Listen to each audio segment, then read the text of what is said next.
Man, Will Brooks was going at it with Pitbull Brothers, and it was entertaining, that's for sure, and there was quite a few exchanges.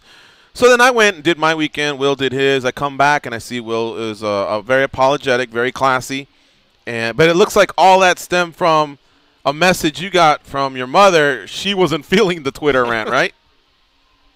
Yeah, no, man. I mean, at first when I lost it like that, I was like, man, I was pretty embarrassed, just embarrassed and disappointed in the fact that I reacted and said the things that I did say, And then, I was sitting around thinking about it. I was like, man, why would you let that dude have free rent space in your mind like that? And right when I was sitting around thinking about it, I was actually just about to do like a little apology to my fans who had expressed disappointment in my reaction. My mom calls my phone. And I'm like, oh, man, please, Jesus, don't let this be what I think it's about to be. And she gets on the phone, and I kid you not, and I've told people before, whenever my mom calls me William Love Brooks, that's when I know it's on. And she said it, and all I could think was like, oh, God, I'm in trouble.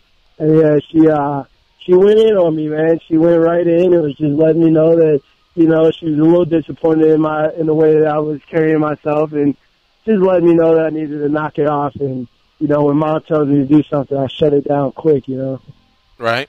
Well, but did you explain to her something that I'm gonna read here? Part of a tweet that you put out. It's really the truth. Somebody asked you. Let me see. Somebody said, I feel like after beating Chandler the second time, Will's normally restrained demeanor has slowly been peeling away.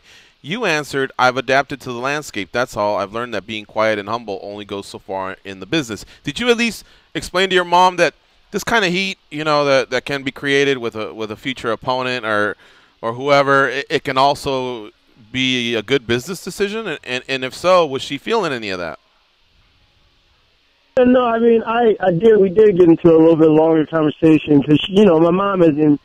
She likes to be educated in what's going on, but she also likes to let me know when I'm in the wrong. She'll let me know when I need to circle back and regather myself and whatnot. And then once I explained to her what happened, and she just let me know that I needed to knock it off. And then we went on into, she asked me what was going on and why would I lose it the way that I lost it. And I just explained to her, I'm like, listen, Mom, I know you raised me better than that to approach things in a little bit more of a controlled manner than lose it like I lost it and was using the language I was using. But I explained to her, like, listen, there's one thing I learned in this, I guess, line of work. You can't do the whole modest thing. You can't be humble all the time. You can't just let guys walk all over you, because when you do these things, sometimes it gets a little out of hand, and then you get people like Patricio Pitbull and his brother Patricky who go overboard and coming at you in a very disrespectful manner.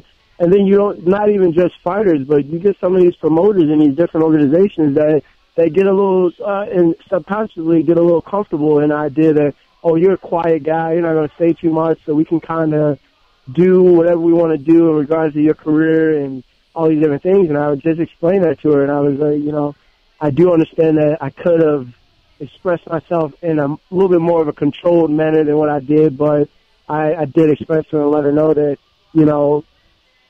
being the quiet, humble gentleman that you raised me to be is sometimes in this line of work, you got to kind of throw that out the window and, let guys know that this is real life.